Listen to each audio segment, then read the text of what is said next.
More than half of South African companies have been impacted by ransomware. That's according to a study by the Council for Scientific and Industrial Research. In fact, according to the CSIR, ransomware is a type of malicious software designed to block access to a computer system until a sum of money is paid.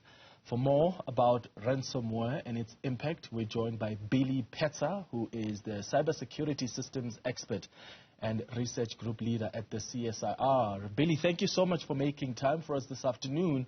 So when we talk about ransomware attacks, what does it really entail? Good afternoon, and thank you for having me. So ransomware is typically like any malicious software or malware. But what ransomware does is it encrypts your systems and your information to make it inaccessible. So everything is still there, but you cannot now access your data anymore. If you're an organization, what ransomware can do is it can ground your operations to a halt. Servers and things can now suddenly not be operational anymore. And that is quite an interesting way for attackers to then extort you to pay money at the end of the day, with the promise of getting access back to your systems. Mm-hmm. So from your study, more than half of South African firms have been impacted by ransomware. What makes us so vulnerable? So I think a few things feed into it. I don't think that South Africa is necessarily unique in any way. I think the challenges we are facing are faced on a global level. I do think we have some socioeconomic challenges and things on a local level that compound even further. So I don't think we are necessarily unique in the ransomware aspect. Mm-hmm. And of course, it's not just organizations that are impacted, but also individuals. So we see a lot of cases as well where someone's personal information on their personal computer would also be affected by ransomware. But as South Africa, where do we rank in the world for cybercrime density? So it depends on who you ask. The most quoted statistics place us at 6th. Some say that's maybe optimistic, even some place us as 3rd.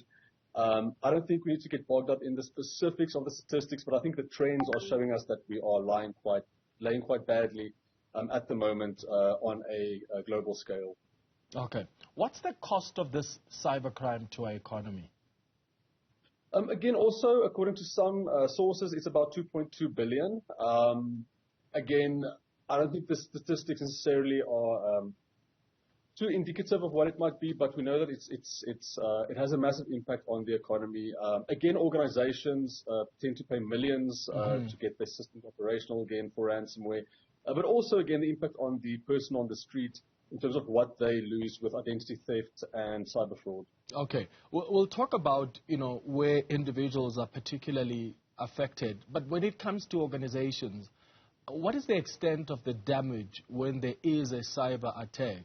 Especially with regards to people's, personal information.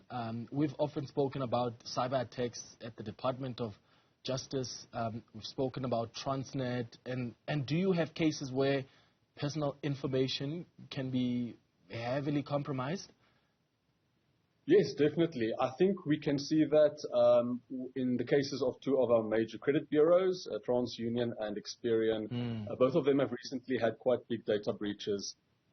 And what I think is especially problematic there is it's not just the organization that's affected, but again, people across the country are affected because they hold this wealth of information on each of us, which attackers and people with malicious intent now suddenly have access to.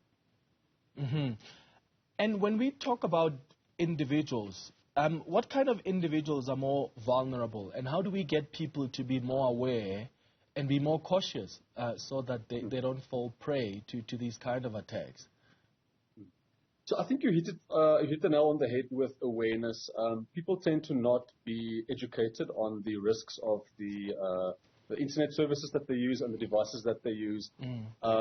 In terms of who's more vulnerable, it's difficult to say. I think what also makes things difficult in our country is we have a large population of people who earn under the breadline. So we have quite a big difference in income there. But people do have access to cell phones and internet. And the impact of cyber fraud and identity theft and things on people, especially who tend to not earn as much as their more affluent counterparts, can have a much more devastating effect on the individual. A lot of people tend to be able to recover quite easily from these kinds of things. But I think we have quite a big vulnerable population, which compounds the problem much further.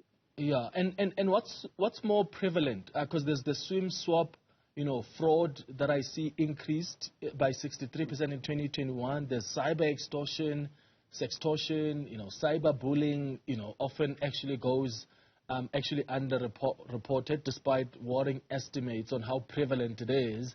So what types are more prevalent when it comes to individual? So according to the World Economic Forum, they have ranked the most pertinent risks to the individual for 2023. They've put identity theft first. Typically things like SIM swap can also exacerbate identity theft because you can now pretend to be someone, get access to their ID numbers, the information, open accounts in their name. And things like SIM swap feed into that. Of course, ransomware is also a big one. Cyber extortion, financial data loss to the individual, is quite a big problem. And then also what is worrying is the trend in attacks on critical infrastructure. So we can see that with what's happening between Russia and the Ukraine at the moment. A big part of the war that's being fought is not just with soldiers, boots on the ground, but there's a heavy cyber component to it as well. So things like our critical infrastructure, our power utilities, our municipalities, water purification plants, hospital groups, these things all now serve as a bigger vulnerable entity to us at the end of the day. Okay, so how do we get companies to also protect themselves? What do they need to do?